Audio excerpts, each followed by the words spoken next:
here, man. I'm doing way better over here. Where are we at? Talk about. Alright. Oh, yeah, see, no poor connection bullshit on there. Alright, so we live now? We are. Alright. We gotta wait for the people to come back now. Okay. They will. They love you. So They love you, man. They're gonna come back. They're gonna come back.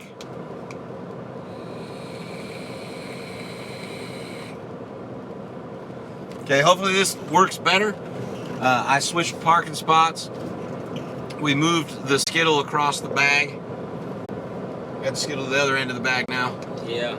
So now we can talk now, man, and talk in confidence now that this shit's really working. So we're good. Now we can talk. All right, Eli, we're back. What's up, Justin? How you doing? Yeah, man, $700. The yellow rookie vest. This right here. It's not a rookie vest, man. That's some shit that you have to have. You go to certain places, they will not let you in unless you have one. Right. And normally they will loan you one, but listen, I'd rather have my own than wear one that some other fat ass man has sweat in, and it's got all that dirt around the collar. You've seen them. Oh yeah. You go to some. Oh man, they're dirty too. Oh yeah, man. Sweaty, everything, just like you say, man. They'll be sweaty, dirty, stinky, just ugh. They never wash them. What's up? What's up? Hey guys, hit the like and the share button, will you? Share this out. Hopefully this is a better. You guys are getting a better picture, better audio, since we switched parking spots. Right. It's just that corner, man. That was a prime spot too. Yeah. It was a prime parking spot. And it sucks, man. It was, it was probably the internet that they got it in the building or whatever. Coming out to the might be jamming it up, huh? Yeah. Maybe. Uh-oh. What we got here? Little FedEx driver. Yeah, little FedEx driver there. What cop did I steal the sunglasses from? These are Pete's sunglasses. You know. Pete sunglasses. Pete. Oh yeah, Pete. Yeah, that's Pete. Yeah. All right, ladies and gentlemen, I'm here with Casanova.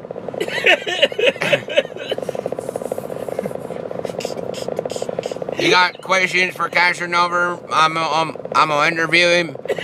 Let me know what you're gonna ask him, and I relay the messages to the Casanova over here. That's Pete, man. Man, you crazy as hell. When I first seen that, I was like, he got this shit down packed, man. I'm trying to tell you. Oh man, he got me down packed. They like me to do. I do the thing you've seen me do it, but I'll read the comments for 1 minute, whatever they type, and they'll type some fucked up shit. But whatever it is, I just read it, and they want me to do it as Pete to read the comments for 1 minute. Mike MF Miller says, "Where y'all at today?" We're in Jackson, Mississippi. Does he get his Peter serviced at your shop? At my shop. My shop. You get your Peter serviced at my shop. Yeah, man. That's right. Damn near burnt my motor and all the oil and dripped out the bottom of it. I had to stop somewhere else to get it tightened up. That's not on Yelp. That review's not on there. Didn't happen. You are certifiable. Certifiable? Do you use the USD website for produce information? Oh, you mean a USD? USDA? No, I do not. Ask him if he would pay $700. Hell no. Shit. Hey, Lil Dawg, are you Hannah Service his Peter live? Hannah Service? Hannah Service. We don't Hannah Service nothing. Man, this is some funny shit, dog. Ask me no questions. I'll tell you no lies. G-Man, the trucker, says, what's going on, my brother Casanova? Oh, that's G-Man. What's going on, G-Man? Glad to see you're back at it, G-Man. Not for long, G-Man. I got some news. I'm going to share with y'all, man. The real trucker says, is Allie a cam girl now? Or did I kiss something? You need to learn how to type. Did he kiss something? I need to change the oil in my Peter. They're going too fast. Here we go. Does Casanova think Jay Cannell's right eye needs a tent pole to keep his eyelid up?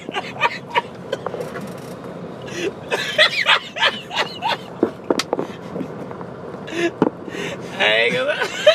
That's fucked up.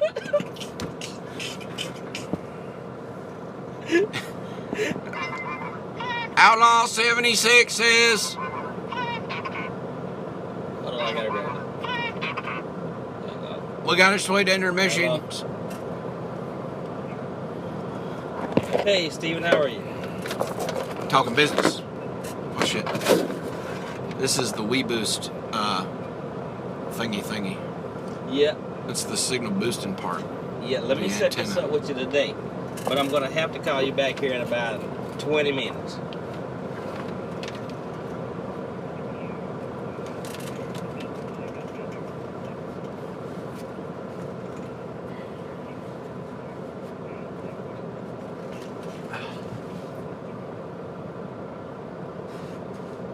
I can, but I can't do it right now.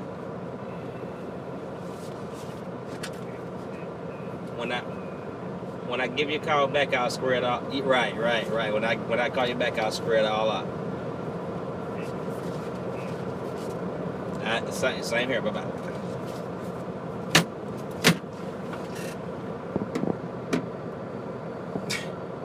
They're all typing questions that Pete would read. Really, really funny. Oh man, he got it with Jake and L's eye, man. Why is he using a tablet as a phone? Just saying your phone's all real big. That's funny. Oh man, this shit's hilarious. Let's see. Hey, give us something to talk about, man. Give us something to talk about. Jammed up again. Jabbed up. Did this shit freeze again? Better not have froze. Oh no, they're back. They're saying stay in Pete mode. You want me to stay in Pete mode? All right. I bought this damn hat at the Lowe's too, just off the shelf in the Lowe's with Lowe's points. Yeah. Did you see Pete's jacket? No, I don't think I saw Pete's jacket. Pete's got a race jacket. He's just, last night I did this here. I had the jacket on. I was live and I got outside the truck. And I said, I interviewed myself. Okay? So it was Lil Dawg interviewing Pete basically. Oh, I saw you do that one time. And I said, I was like this. I said, so Pete, you guys did really good today out there at the Tornado 400. How do you think everybody performed? And I just like, truck did real nice. We did a real good job moving around the track. Truck 204, the green Volvo. Really want to talk to my friends out there at Bridgestone. They did a real good job keeping us stuck to the road. Everybody in the pit crew did a real good job. Rear end was a little loose. We came in, tightened up a few bolts, and that way we hunkered down the track. We lowered the front end, get a little more airflow coming down on it, cool off the motor just a little bit more. And I think we're going to do real good next week. We're going to come out.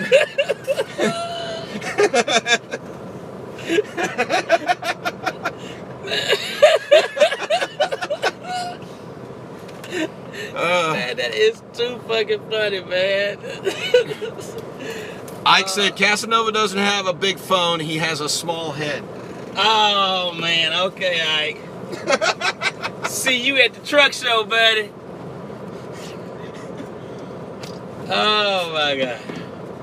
Give us something to talk about, man. Oh, let's see, Where did you get the green hat? This hat? This green one. I have 2 green ones, actually. This one's from Borrachos, which is Brandon Balderas' apparel company. Brandon Balderas. I need. This guy says I need to add an outlaw mustache. Oh God.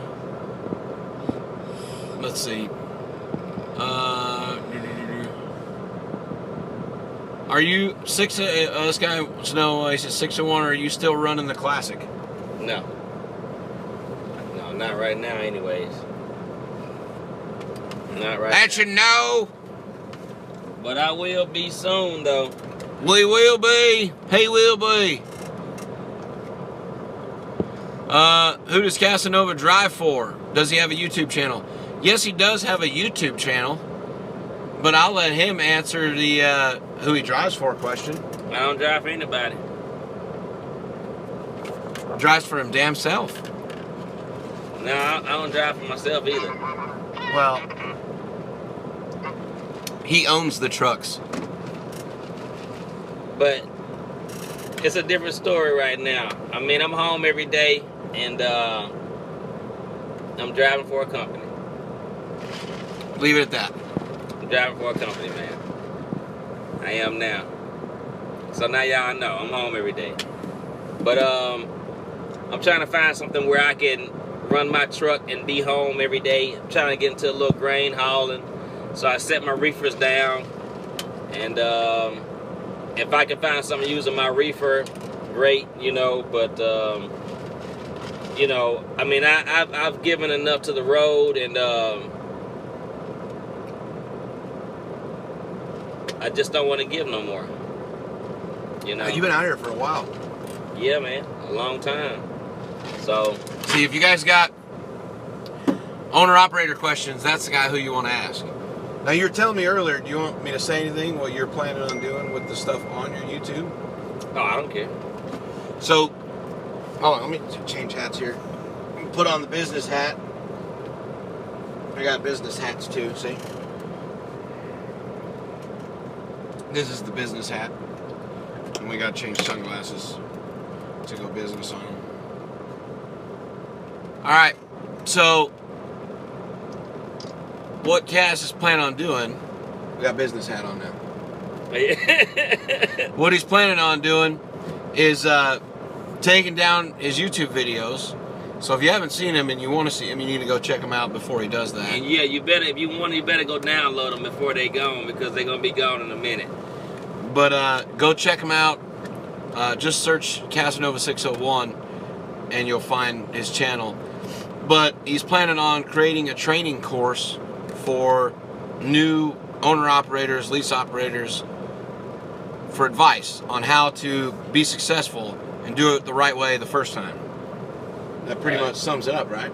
Yeah, they're pretty. You heard it. Psst. Yeah. That's the air freshener I got. Oh man, that's sweet. Man. I got automatic air freshener. Man, every time I look up, I see something new. This is some nice shit, man. I appreciate it.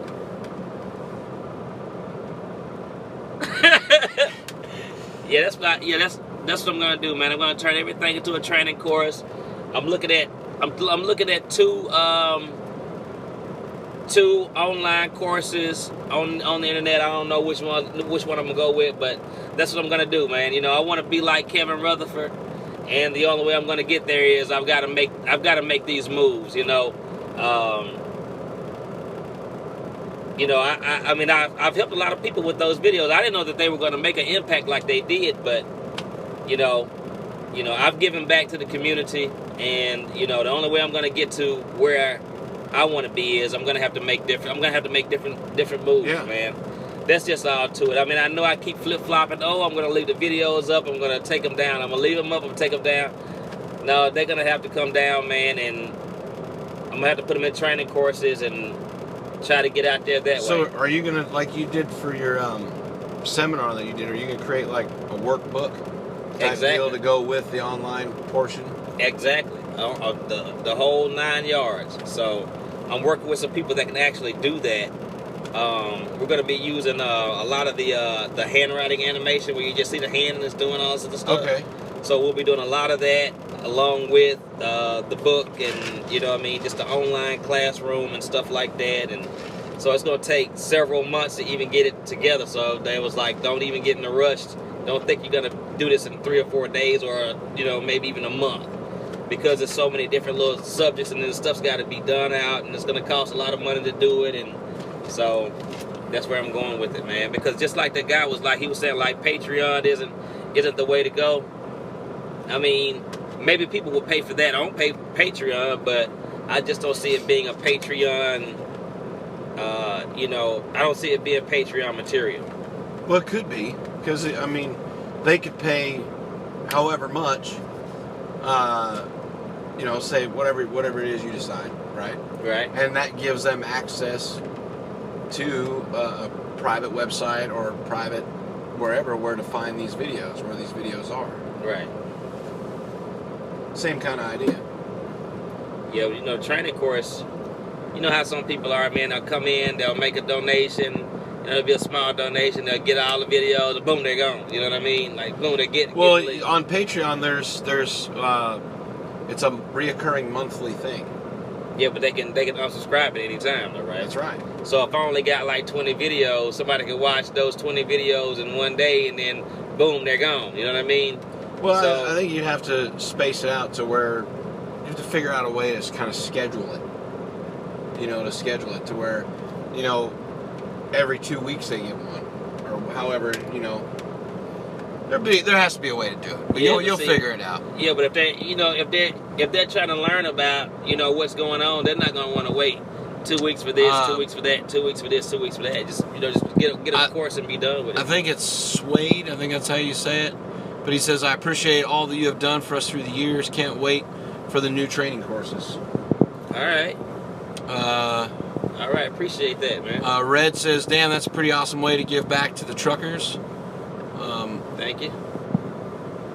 Kotex 500. We keep getting messed up with the This guy says it was the Kotex 500. We keep getting messed up on the string with the string on the track. That's, you know, tampon string on the track. Casanova, just do Skype videos. Apparently it'll pay $700 per hour. True story. True story, huh? Man, I would never do nobody. Bandana like that. says that it's really cool that you're going to be doing that. This guy says he believes I have a split personality. Oh yeah. I kind of do, I guess. He's sick. He's sick. He's good at that Pete, ain't it? G-Man says 18 years strong for you, right there on the road. Yeah. You're also helping the community. Jake and L says advertising on his forehead is the way to go. Alright, man, I'm gonna hold you to that. Hey, but you wanna know what though, man? You know, people don't get the emails that I get. They don't get like when I come to a truck stop, just like I was in Memphis like maybe like 4 or 5 months ago, and I was getting ready to walk out to my truck. And this guy was at the fuel aisle, and he just so happened to look behind him, and I was walking behind him. He was like, wait, hey, man, don't go nowhere. I want to talk to you. And I was like, all right. But, you know, at that time, I had took my videos down for so long, and then I put them back up. So I didn't think about he was watching my videos.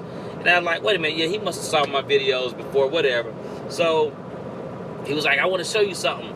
So I waited till he got his fuel receipt, and then we walked outside, and it was at nighttime.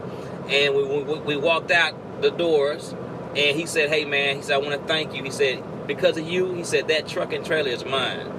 He said, my uncle quit his job. He said, I put my uncle onto your videos. Then my uncle quit his job and got his own truck. So you got to think about how many people I've actually ran into that those videos have really motivated them and helped them and gave them encouraged them to do it for themselves. You know, I don't want to say that my videos you know, or someone else's success is owed to me. You know what I mean? Right. It was something that encouraged them to do something that they've always wanted to do. They created their own success, but you empowered them to do it. I gave them you gave them the tools. So, you know, it's just like, hey, man, I've done that since 2008. You know what I mean? Now it's 2017, and you know, I don't know how many people these videos have helped, but that's a long freaking time. That's a lot. And, you know what I mean? You know, like I've always told people, like, hey, you know, I want to be like Kevin Rutherford. I want to speak in front of people and, you know, talk about the business and things like that. But the only way I'm going to get there is I've got to change my platform. I've got to change the way I'm doing things. Unfortunately, this costs money. You know, I talked to Mark State. What was that, last year? I talked to Mark State, and I was telling him that's what I wanted to do. And you know, by him being a radio personality, you know, he was telling me, like, hey, man, you're going to need like $250,000, you know, at least or so to get that type of advertisement out there. And, you know, after you think about it, he's right, because anybody can come up and spend, you know, $40 at the last seminar that I did. You know what I mean? So if I wanted to do like Alley Night and I wanted to charge somebody $700, as much as you've done, as much respect as you have from all of us, you don't need no $200,000 to tell the trucking industry that you're doing this. You got all of us, man. Well, that's all it is. Yeah, I appreciate that, but at the same time, too, you gotta look at it like this right here. If you throw a party and you put it out on the radio, I mean, so say for instance, if it reaches 1,000 people, I mean, you're looking at maybe 5 people out of every 100 to show up, okay? Right. And then you got to look at the fact of, you know, how much is it going to cost? Like, so if it costs like $100, maybe 5 people out of 100 may show up. But then if it costs $700, then you might have to reach like, you know, 10,000 people. You get one person out of that 10,000 people. You know what I mean? So true story. You know, I mean, that's the reason why I guess he's saying, hey, you need that kind of publicity in order to get that kind of pull. G-Man says his favorite video is you being chased by a puppy. Oh, that damn dog, man. Let's see. Is that military? That's military, ain't it? Sure is, yep. That's a money load right there, buddy. Let's see. Red Garcia says, where can I sign up for that course? Because someday I want to be an owner operator like you guys. Hats off to Cass and Lil Dawg. Well, I tell you what, man. Go ahead and download those videos. I'm telling you right now. I mean, the videos could be a whole lot better because I miss out a lot of information in those videos. But I mean, you can't get every single detail in there, but at least they'll help you get on the right track. Go ahead and download those and do the best you can before I take them down, and work with those, because it's going to be several months before I even have those training courses available. Get You Some says Cass knows his shit. You know your stuff. Shade says bullshit. He owes you much love. Randy says Casanova, you're a pillar in the trucking community. Thank you, sir. Same here. Truck will be paid off next year. Outlaw says you did a good service. You were telling the good, bad, and the ugly truth about trucking. Salute. Thank you. Could have did better with the other side of it. Sean says, Dog, you a fool, Maine. Some Maine? Maine, like the state Maine, or like Maine, or damn Maine. Is that what you're talking about? He says, ask Cass if I should use Roadrunner. Because the diva got me contemplating LTL as an owner-operator. LTI? Yeah, LTI. Sorry about that. Well, look, man, all right, man, look, I'm just going to say this right here, and I normally, I really wouldn't say this, but I really can't, because, you know, the seminar was done too. So, look, man, there is a certain way that you have to look at your load. So what I'm saying is like, if you go to a company that pays a real good average per mile, Roadrunner is a good company, but it's also one of those companies where you can build a fleet. And LTI is a company where you can build a fleet. But it's just, you have to, you know, there are certain things that you have to look at. You have to look at, you know, when you have to be prepared to do things that other people are not prepared to do. They don't put themselves in a position to be able to do those things. So even though I really can't tell you exactly what I want to say, because, you know, I did this seminar and I really don't want to say it because those people pay for that info, but you have to be prepared to do things that other people are not prepared to do, because I don't really want to talk in riddles, so I'm just going to say this right here.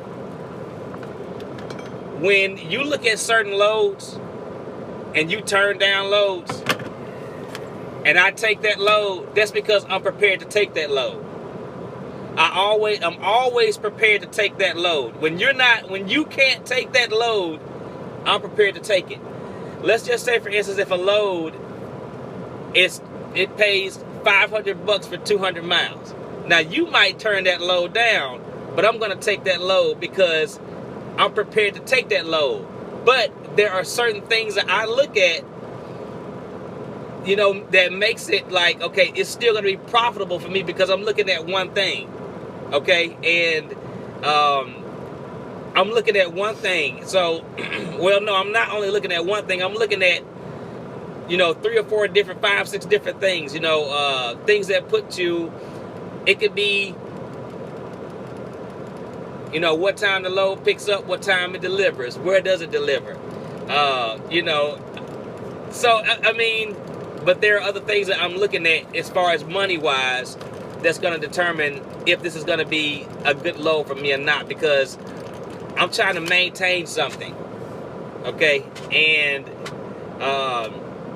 so what I'm saying is, if you go to Roadrunner, if you go to LTI, it's going to be the same game. It's just you got to know how to play the game. But I will tell you this, it's all about numbers.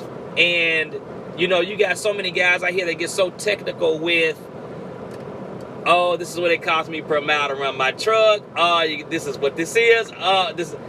That, you know, and in my opinion, they're missing the big picture. Don't get me wrong. It's very important to know how much it costs you per mile to run your truck. But don't get so wrapped up in that you miss the real important part of it. Because, you know, you have a lot of guys out here, they will turn down a lot of loads, not really knowing that even though that load might have been cheap to you in your mind, it really wasn't a cheap load. And, you know, you hear Kevin Rutherford talk about that, just like he says in one of his videos. He says, nobody can justify what a cheap load is. Yeah. And if you're not prepared to take that so-called cheap load because you don't know the procedures that you need to be looking at, once you know the procedures and the formula, you're going to be able to make a decision at a split second on whether if you should take that load or not. And most people are not. They're not. It's real easy. Just like a lot of companies, like you might drive for a company and they say, oh, well, you know, they wanted me to take this load for, you know, I ain't getting no miles. This load only went 200 miles a day. I mean, it only went 200 miles a day. But they got paid because they're looking at one thing that you don't know that they're looking at. And that truck's got to maintain certain things and in order to continue to make that profit. Because I can't say what it is. I know that you're trying to dodge around different things, but right. But listen, go watch the videos. Let's see. You can still make a truck payment if you take a short load and then a big load. Yeah, that's right, Ken. Like something that a lot of guys will talk about is you might say your cost per mile, whatever. We'll use easy numbers. Say that it's $1 a mile, right? Say your cost per mile is $1 a mile, and you're in a shitty area, and you're going to take a load that's only going to pay you 90 cents a mile, right? So basically, you're losing 10 cents, but you're covering a lot of your overhead to get you out of that bad area. Now, no one's going to tell you to take that 90 cent per mile load 1,000 miles across the country, but take that 90 cent per mile load 200 or 300 miles to get you into a different area of freight. You know what I'm saying? Where you can get something above your cost per mile, you know, to keep your average higher, to keep your revenue up, and all those kind of things. I mean, right. I mean, you obviously don't want to run freight that is going to cost you to run it. The idea is to use the freight to make money.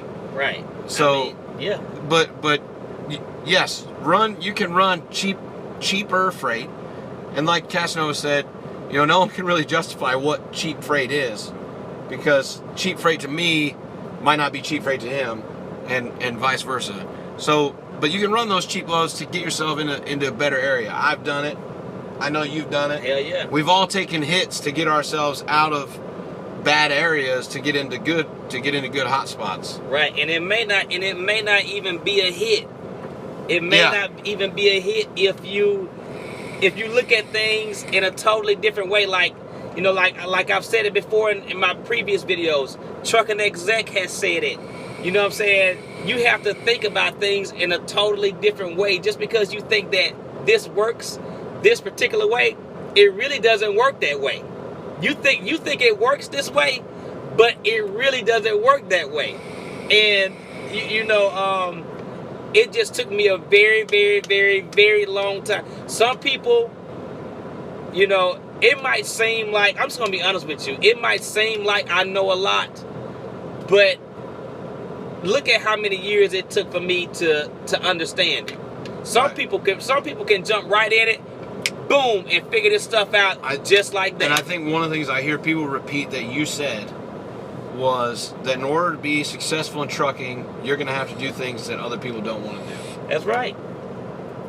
You got to do what you don't want to do in this business to make money. And that's just what it is.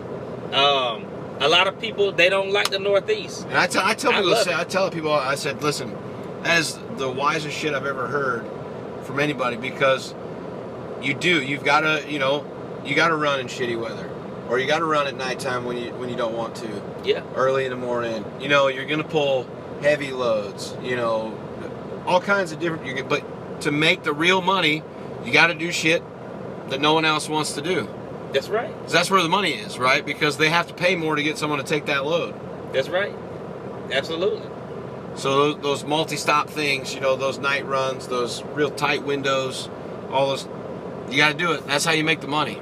Yeah, man. And, you know, another thing, too, is, like, people don't know what questions to ask certain people, and they don't know what answers they're looking for that's really going to, you know, that they're going to benefit from. You know what I mean? You know, it's your duty to know every single thing that you can know about whoever you deal with. Just like one of the laws of power is know who you're dealing with. You know what I mean? So you got to know who you're dealing with. You need to know whatever they got going on. You got to be real freaking nosy. You need to know every single thing they got. Like if you deal with a freight broker or whatever, you need to know every freaking customer they got. You need to know every freaking lane they got. That's a part of your business to know their business.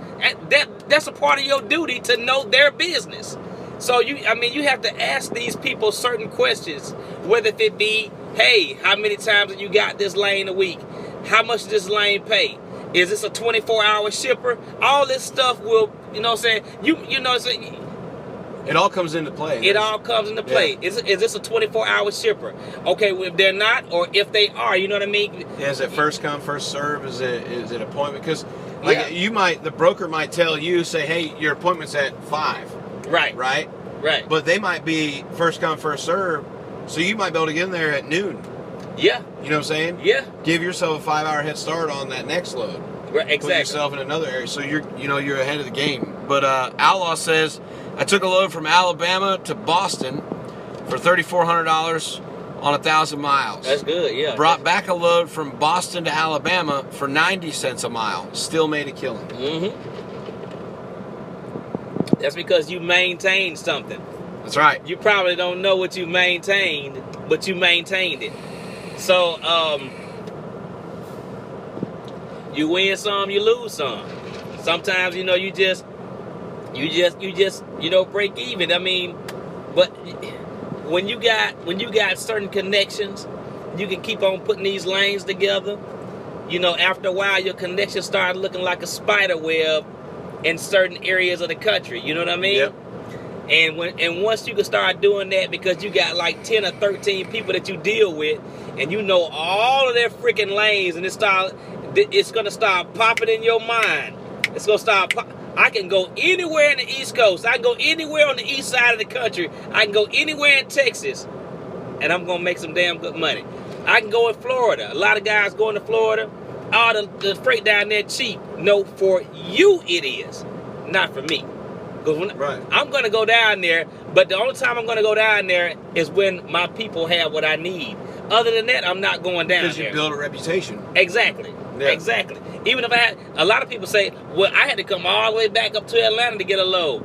No, I'm going to go to South Georgia. That's as high as I'm going to go to get what I need to get, because I know the people that do the potatoes, the cabbage, the corn. You know what I mean? So I'm going to get that stuff out of South Georgia. I'm going to get that stuff out of northern Florida. I don't even go past St. Augustine, Florida. Okay? I'm not going down to Ocala, Miami. I'm not doing none of that. I'm staying on the north side of Florida, and that's it. You know what I mean? Because all of my connections are right there on the north side of Florida and the south side of Georgia. Like this, I got a question for you. So, like you're saying, you stay, northern Florida, right? Mm-hmm. But right now, freight is really hot in South Florida. All the flowers and stuff coming out because Mother's Day coming up, right? Yeah, but I'm not going down there. So even though it's hot down there, you'll still stay in the area where you got the connections. Yeah, absolutely. I mean, I just don't see it being. I just don't see it being any need. That's just like me running coast to coast. All right, a lot of guys, they run coast to coast, and don't get me wrong. Yeah, they make good money doing that, but. Why would I do that when I can make the same amount of income just running the East Coast? Right. You know what I mean? I don't have to go from New Jersey to California and then back. You know what I mean? Unless some guys have loads that pay $8,000-9,000 that come from California back to the East Coast. I don't have those connections. You see what I mean? So for those guys, it's different for them. But then, they may do $4,500 going to California. They might pick up a load out of Georgia going to California. They might get about $4,500, maybe $5,000. And they pick up and they do another $8,000 coming back. You know what I mean? Right. But I can still do, you can only work so many days a week. You know what I mean? Yeah. And so by the time they run from coast to coast, you know what I mean? They got to take a break or whatever. And so they get this on this paycheck this week, and then the next week they'll get the... So basically... I can make the same amount of money right here just running the East Coast instead of me running coast to coast. You know what I mean? So, unless they got two people in the truck and the truck's freaking running back and forth.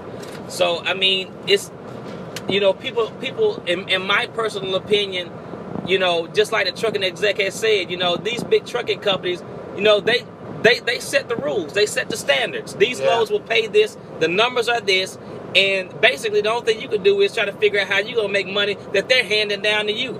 They're getting money from somebody else. Then they're paying you to do the work. So everybody's got their hand in it. I'm going to tell you, what I mean? if you think about it, listen, if you think about it like a pack of dogs or a pack of wolves, right? Yeah. Everybody's still eating, even the little guy. Right. The little guy's still getting a lot of meat left on the bone. You just got to fight your way through and find it, right? Right. Figuratively speaking. Same way as freight, I mean, these big companies can only haul so much freight. Right. They only got so many damn trucks. Right. So they're going to have leftover shit, and you just got to work with them to make the money off of that. That's right. When it comes to that stuff. And you can do it. You can still make money. Like now, there are certain companies out there that just don't give a damn, and they don't pay for shit. They book a load, one of these big companies, they book a load and they take 30-40% right off the top. Right. And there ain't shit left. Nothing. And then you're looking for one of those guys, because they're looking for one of those guys with the zip tied on bumpers and the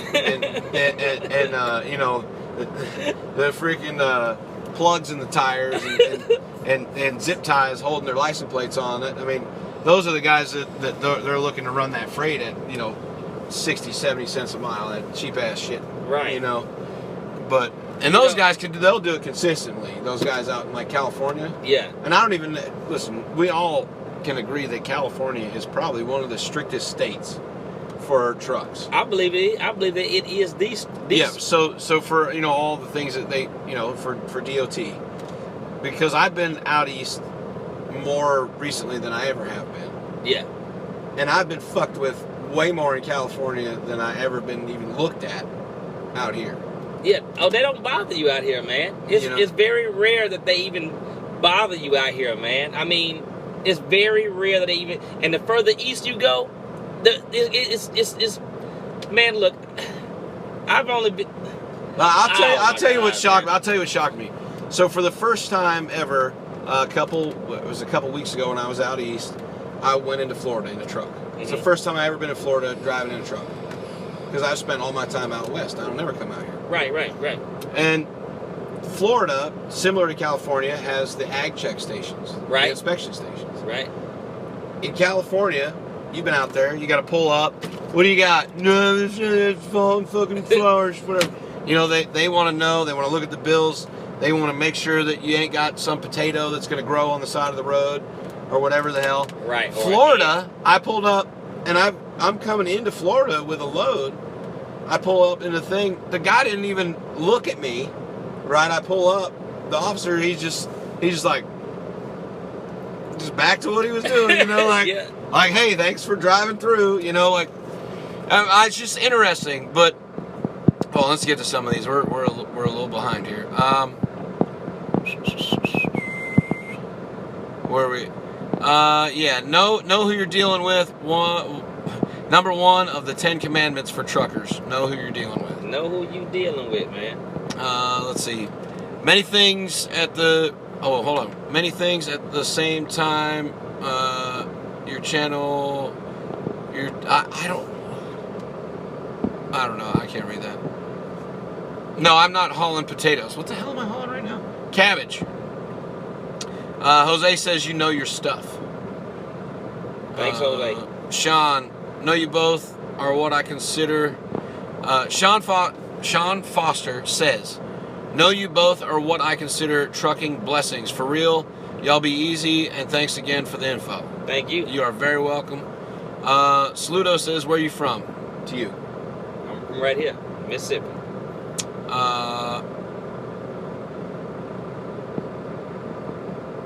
Proverbs. See that you can't. That we don't want. That's I'm not even. It's fun, man. Outlaw says true. He's talking about connections that he's built over the years. As we, he's saying like what you're saying. Building that network and about who you know, networking and stuff like that for sure. That's what it all boils down to, man. When you call somebody. Oh, man. Mr. Ricky's in here. Mr. Ricky. Hey, what's going on, man? You watched Mr. Ricky's videos? Oh yeah. Yeah. Yeah, I talked to Rick on the phone. Mr. Ricky. What's going on with you, man? Man, this He said, hey, don't talk about Cali like that. He told me to. Oh man. I ain't planning on coming to Cali no time soon. He's out there. He's in Fresno out there. Where he's at. Would you ever take a load to Mexico? Hell no. Hell no. You won't have no rims left on the truck. Shit. You might not have no truck. You might not come back. Yeah, exactly. Shit. Oh, what's good with you, Mr. Ricky? I hope you're doing good, man. Oh my God, would I take a load to Mexico? Hell no. G-Man says, I gave up running the West Coast 3 years ago and still making the same amount of money. Just dropped a load in Laredo that he picked up in Boston.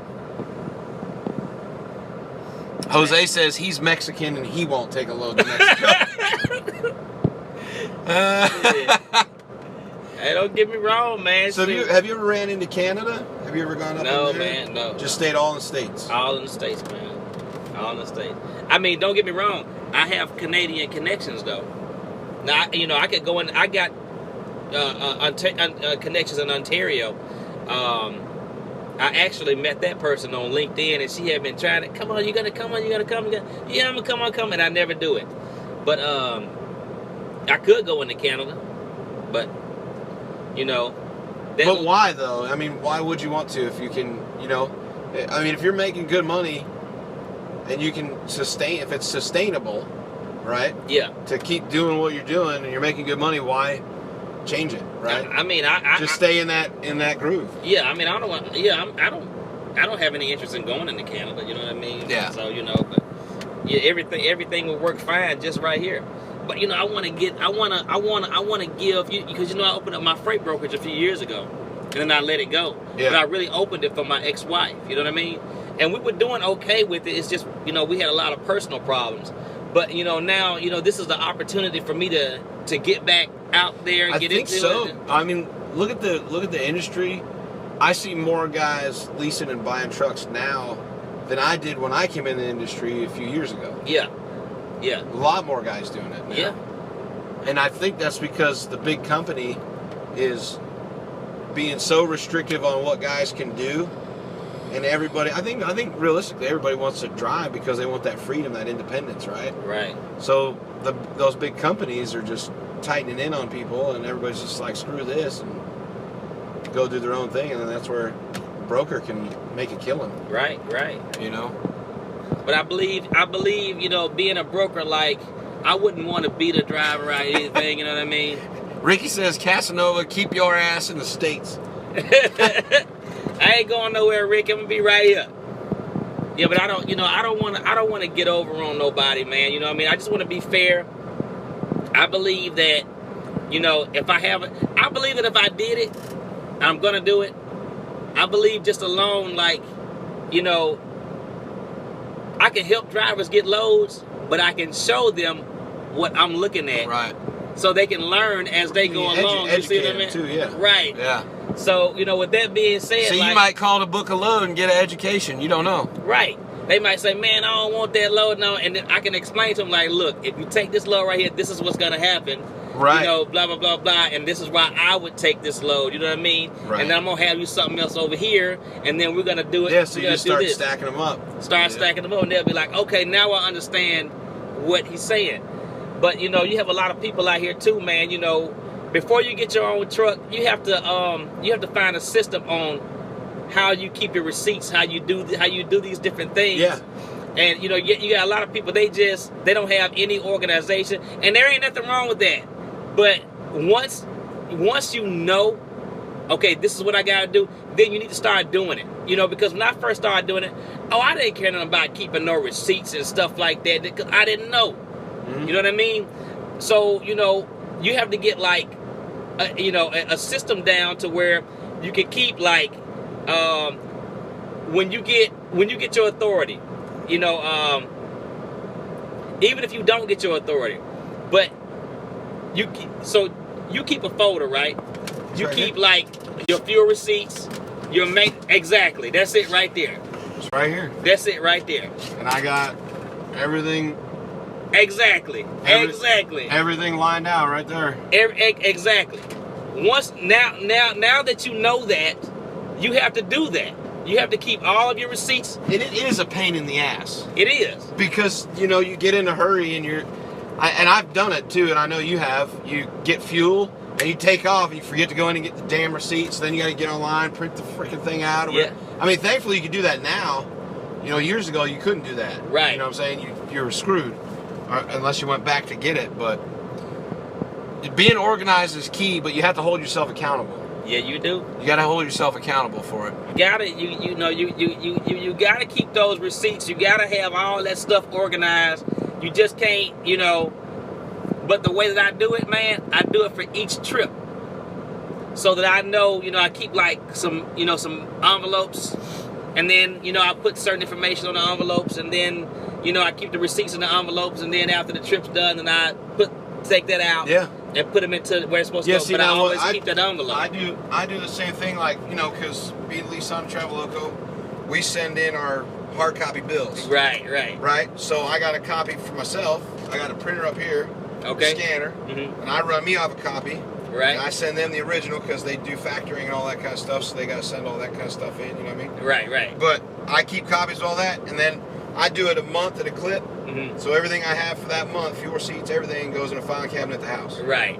Yeah, you know? Exactly. So, like, what's on the truck is just what I do that time I'm out. Right, exactly. Yeah, you clean everything out. I clean that out. Exactly. You have to. Over again. Let's see. Hold on. Let's get some of these. I passed it. Mississippi has some of the greatest people, and that comes from a Northern Cal guy. You better believe it. We got some good sweet tea down here too. Come on, get you a cup. Logan says it does seem like more people are leasing nowadays. Red, White, and Blue says prime leasing is theft. Josh wants to know what you think of my lease. My lease? Mine.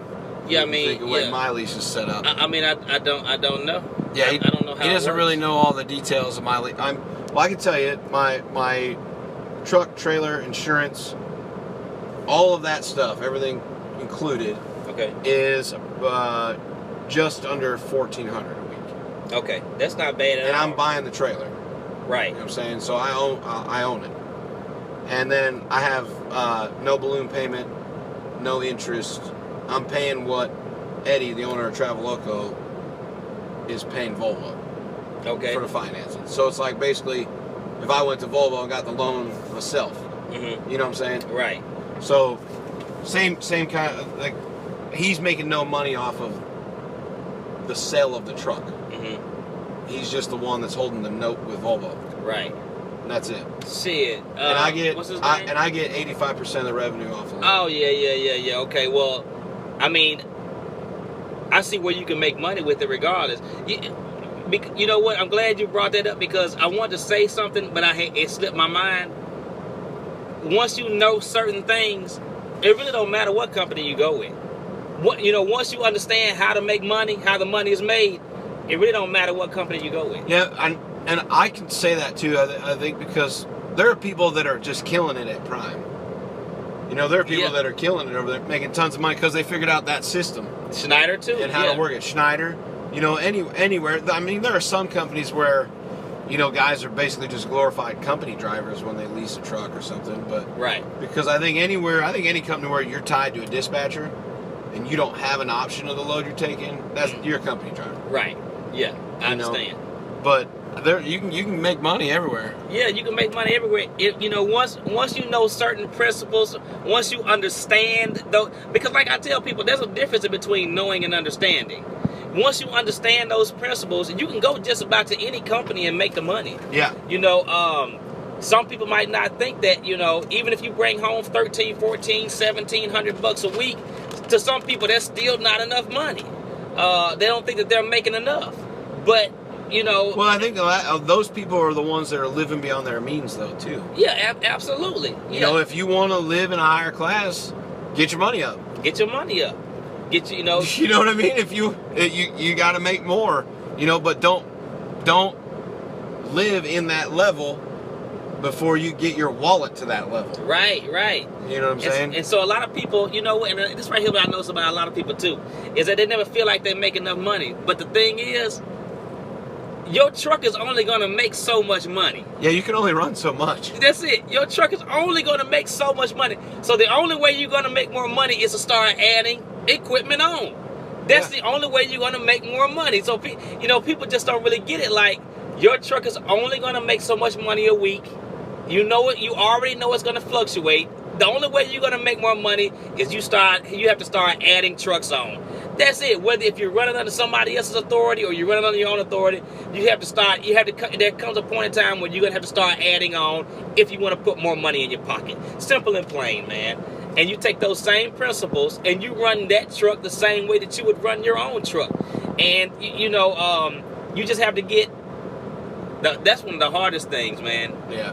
Getting somebody that follows the freaking rules and do what you tell them to do, man. Because you meet so many people out here, they want to tell you, what they think's best for the company. They want to run your truck the way they want to. I don't see why just do it the way I tell you to do it and just going on down the road. I know what I'm doing, So, I mean, it's ridiculous, man. It's like, we could talk about this all day you can long, go on man. and on. Oh, yeah. It's ridiculous. 4-speed, yes, Casanova has a YouTube. Go check it out, Casanova601. Golden Child's in here. What's going on, man? What's up, GC? Golden Child's up in here. Let's see. Did Thor come back? I don't know if Thor's still in here or not. Because I want your damn truck. Getting it at the truck show. Man, that's pretty looking rig, ain't it? Beautiful. I'm coming to get it in August, man. Enjoy it while you can. Golden Child says the key is to find a company that has reasonable deductions and personal expenses down. That's true too. Let's see. Red Wine Blue says, thanks so much for talking about this. It's so important. You're welcome. We like talking about stuff like this. Yep, you're welcome, man. Philip Classens, this guy is across the pond. He's in Europe. Wow. I actually got to meet him in Dallas last year. Oh, he came to the truck show? Yeah, he came over to the truck show. What? From Europe, just to come out and see it and stuff. Get the hell out of here. He drives trucks over there. But he says, what is your advantage on lease versus company driver? You also have more costs when you lease. That's correct, but the rewards can be higher, and that's why people do it. Because it just depends. You know, there's different kinds of leasing. There's lease purchase, but see, like my thing is, I would never lease a truck if I was stuck to a cent per mile rate. You know, I couldn't do it for $1.20 a mile all the time. I wouldn't do it. I couldn't do it for $1.50 a mile all the time. I wouldn't do it. You know, because I think, in my mind, say a load pays $1,000, and you're only getting $1 per mile, and that load might only go, maybe that load pays $1,000 and only goes 250 miles, and you're getting $1.20 a mile. So, you know, you only made what, $240 or whatever. I don't know what the fuck I'm saying. $1.50 a mile or whatever the fuck on 1,000 miles, whatever it is. You guys get the idea. But the company is taking the lion's share of that. You know, whoever brokered that load to you or whoever you're leased onto, I want a percentage of the line haul. That's what I want. I want the biggest chunk because I'm doing the work. I don't want cents per mile. Well, Do you understand what I'm trying to say? Right. I understand exactly what you're trying to say. But you know, I'll give you another one. What's his name? The Europe guy. Philip. Look, I would say the advantages of you doing a lease versus being a company driver is the experience that you're gonna gain with owning your own truck, of course. All right, but you know, you have to look at, from my personal experience, you have to look at how whoever you're gonna do the lease with, how do they operate? Do you just want to just like this company right here, Travel Loco, you can choose your own loads, you can deal with your own brokers. You chose this company because of the freedom that you have, that you can choose your own people, choose your own loads, negotiate your own rates, rather than you getting with a company where they say you go on a board and they say, okay, well, this load pays this load pays that, this load, and then you just run with it. And there's no negotiating. There's no negotiating. So you're not even building any type of reputation. You're not building any kind of rapport. You're not building any freight brokers. You're not doing anything. So I think it's very important that if you do a lease, you try to get the most out of it by looking at how that company operates, how they do business, and then you decide whether if you want to do business that way.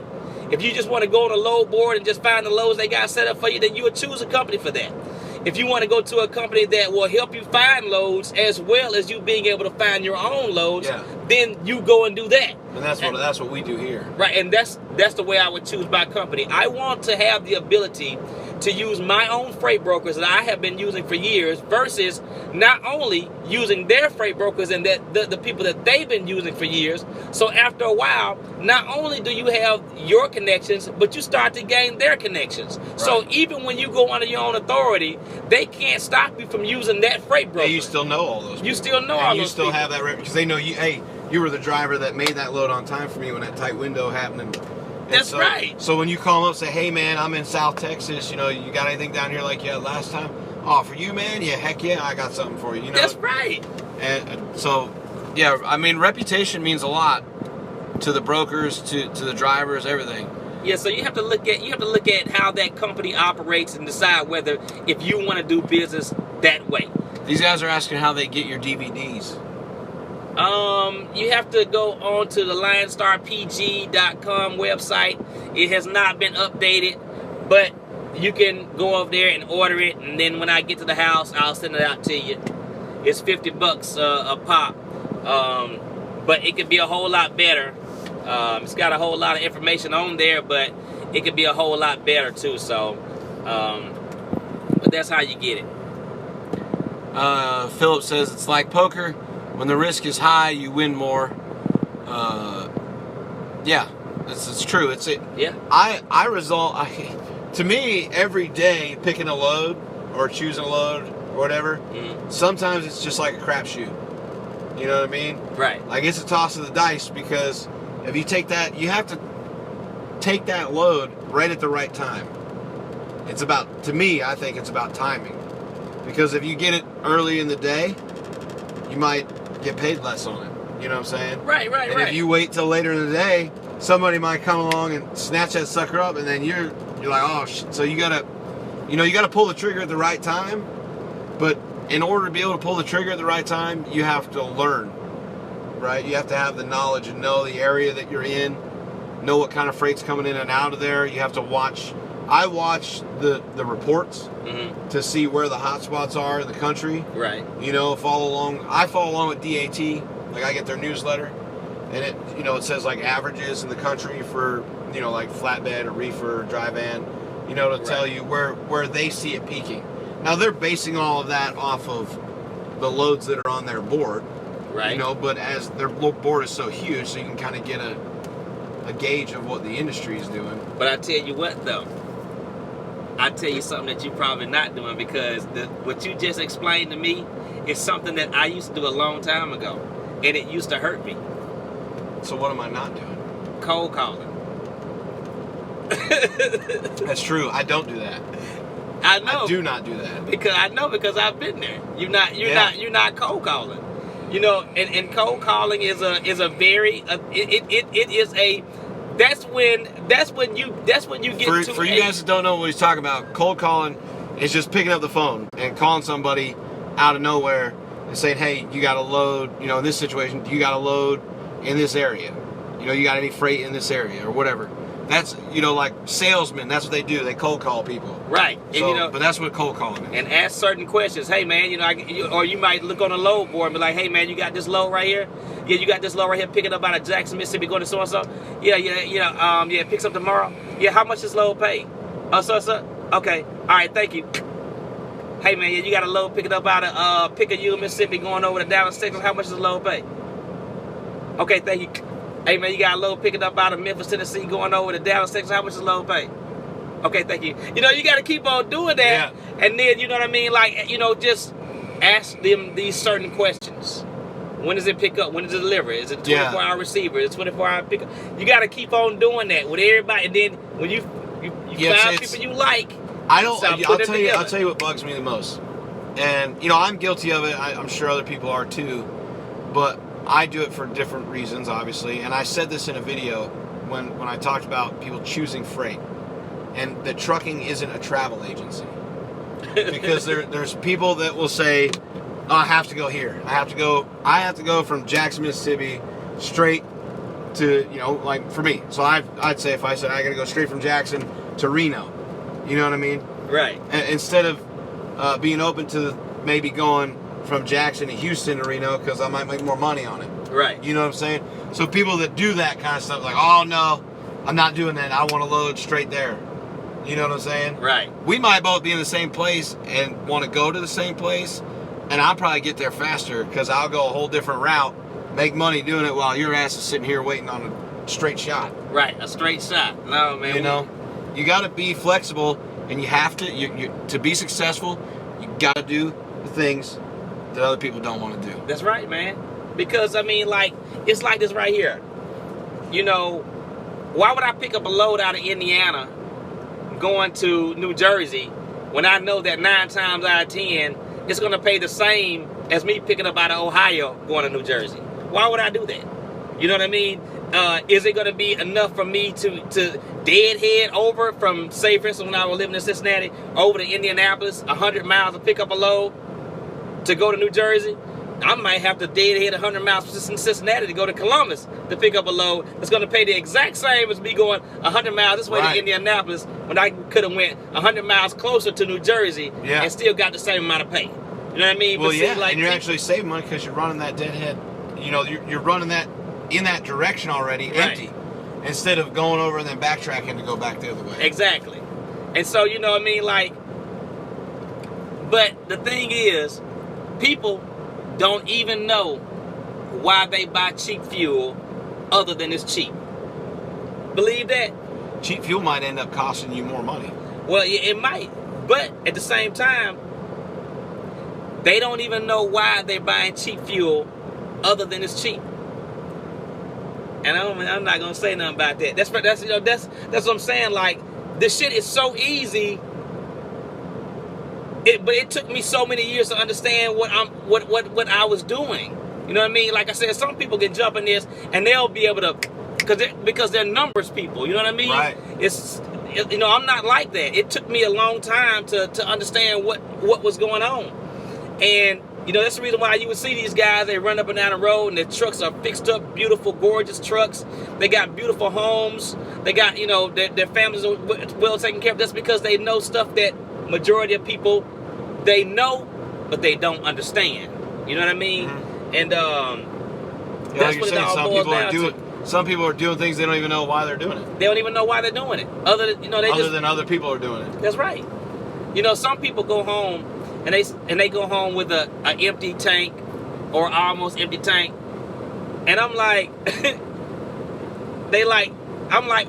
I never go home on an empty tank. I try to be full when I get home. At least a half of a tank when I get home. I need my truck to be at least no less than a half a tank when I get home. Yeah, I fuel up before I go to the house. Right. I stop at, there's a Love 60 miles from my house. I stop, I fuel up, and I have at least half a tank just because I don't know what I'm picking up next. Right. You know what I'm saying? So if it's heavy as shit, and these big ass tanks and this heavy ass truck, you know, I don't want to screw myself on something, but. Right. Well, see, I'm not looking at it like that. I mean, I understand, but you're 60 miles away from a Love's. I don't know if there's any fuel stops even close around you. No. So you 60 miles from the closest fueling station? Yeah. Well, like for damn. Well, no, there's one in my town, but it's the fucking pumps are slow, and it's just like, you know, it's like a little mom and pop like gas station with some diesel pumps. You know what I mean? So, but either direction, it's like what 55 miles to one of the truck stops, and then it's 60 miles to Love's, Pilot, or J. Right. All in the same area right there. Uh-huh. So I mean, I always fuel up before I go home, because I might end up going from my house. See, because at my house, right near my house, and you'll be proud of me.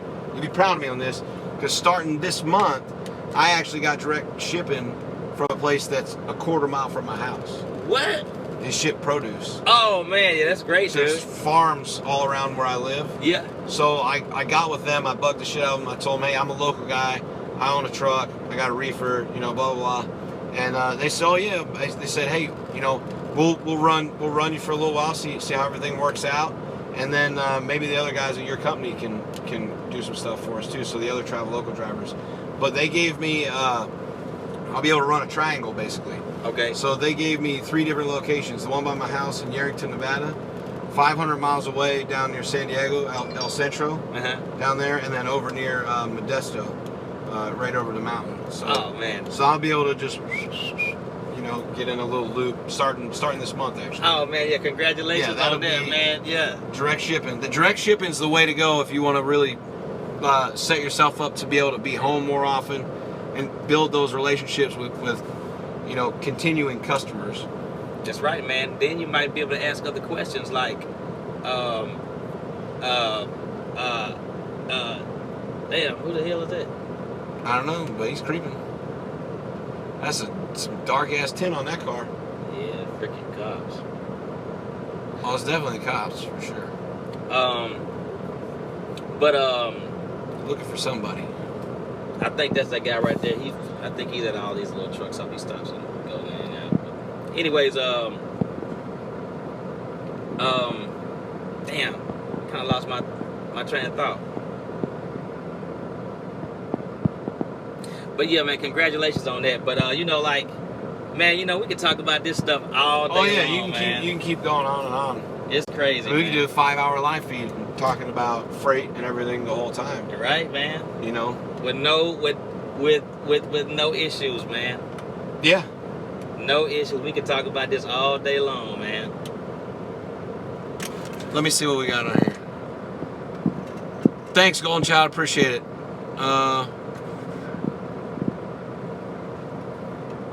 Outlaw says he wants that classic. He needs to add it to his collection. Oh, he can buy it. Come on, get it. Got a brand new motor in there, man. Ain't even got 1,000 miles on the Outlaw. Come on, get it. Golden Child says both of us have great content. Thanks, Golden Child. I appreciate it, man. Yeah, thanks, GC. Marcos has an insurance question. No, I don't think I can ask anything about it. I'll try it, but he just wants to know where he can get cheap insurance in Florida. I don't know what you know about Florida. I don't. Best place I can tell you to go is Hawaii to see what they got going on. You guys are having a big old conversation. I know we're backtracking here a little bit.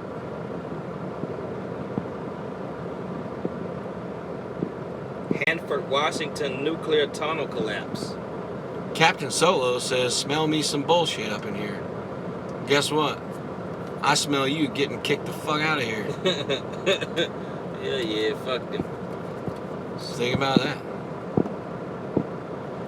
that. Yeah, somebody said Travel Local gets 15%. That is correct. They get 15% off of what I make 85% off of the line haul load. Now the reason that they make 15% is because I'm running under their authority. I'm under their authority.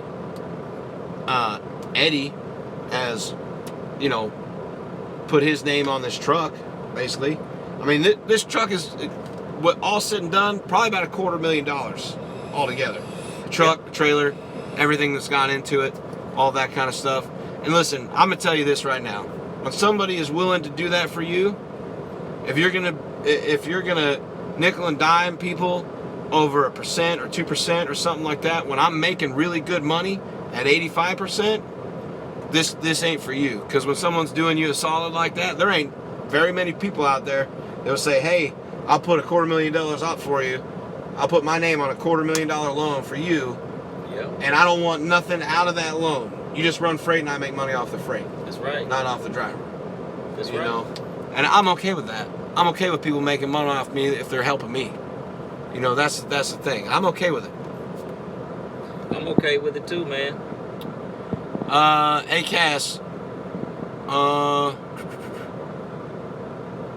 what you about what do you know about Way Trans of Delaware? I've seen them, but I don't know anything about them though. Let's see. Golden Child, knock it off.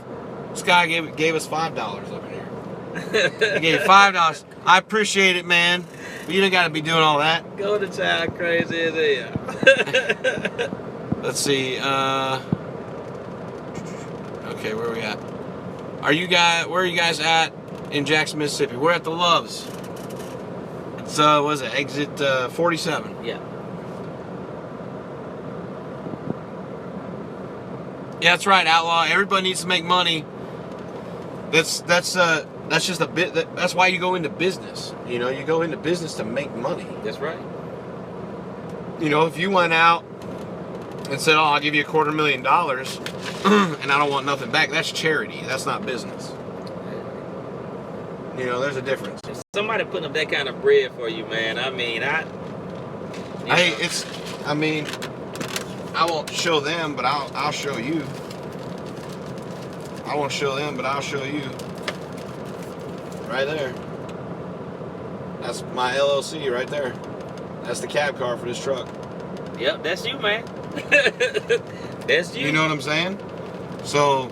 That's you. And you see the registrant is Travel Local. I mean, I'm under his authority, under their numbers, but right. But this is mine. Yep. I got a copy of the lease in the damn truck, but it's yours, man. Yeah, I mean, listen, I'm not showing you. It's got my address and shit on it, man. Putting all that information out there. You crazy. You crazy. Hey, while I got y'all in here, I'm going to give some of these a cast, but these are the 73 Lounge decals. Somebody asked about them way earlier, and I totally forgot. That's why I got them down. If you want to get a 73 Lounge decal, you can go to the link in the description of this video, or you can email info@73lounge.com or email Christy@dpfregeneration.com. The stickers are $7, and all the money goes to Trucker's Final Mile. So that's my spiel on that. And this video sponsored by Peterbilt Service Center, Wash Bay. Morning down to Peterbilt, where we'll take care of all your Peter needs. We got all kinds of Peters for you to look at. Pull up in our lot, you'll see every Peter on display. We got all kinds of Peters. Tall Peters, long Peters, wide Peters. We've got stretched out Peters. We've even got the short and stubby Peter. That's right, we've even got cab overs. We got all kinds of colors. We got red, we got green, orange, pink, blue. We got white, and the infamous black Peter. That's right, that midnight color. So come on down here to the Peterbilt Service Center, Wash Bay, Doggy Pond, barbecue joint, salon, saloon, sports bar. We'll take care of you. Crazy, isn't it? Sponsored by Pete's Peterbilt. Pete's Peterbilt. Let's see. Yeah, Eddie is a stand-up dude, for sure. And You watch the videos? yeah, he does. Yeah, he does.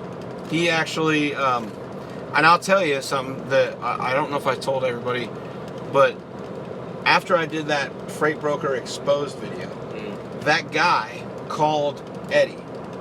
That broker called Eddie and threatened him, like threatened to kill him. And so Eddie has all of this on a recording. Because, you know, when you call business, his call may be monitored or recorded for quality assurance purposes. Eddie called the local police over there where they live, called the cops to file a claim against the guy. Yeah, and I've got emails that guy was sending me saying, oh, tell me your real name, you know, all this guys. Like, shit, man, I'm all over the place. I'm not hard to find, you know, but... oh, man. Yeah. Oh, he went, that guy went to, he said that he was sending the FBI and CIA and all these people. I responded to the email, I said something along the lines, I'm like, man, you can have the FBI, CIA, TNT, NBC, CBS, Fox. You can have them all call me. I don't care. I said, send everybody out here. I just don't send the IRS. Those are the only people I don't want to talk to. But let's see. Yeah, 73lounge.com. You can go there to find the stuff. Swade says he wants Pete's Peter. Are we talking about the truck? No, I think he's talking about Peter. You know.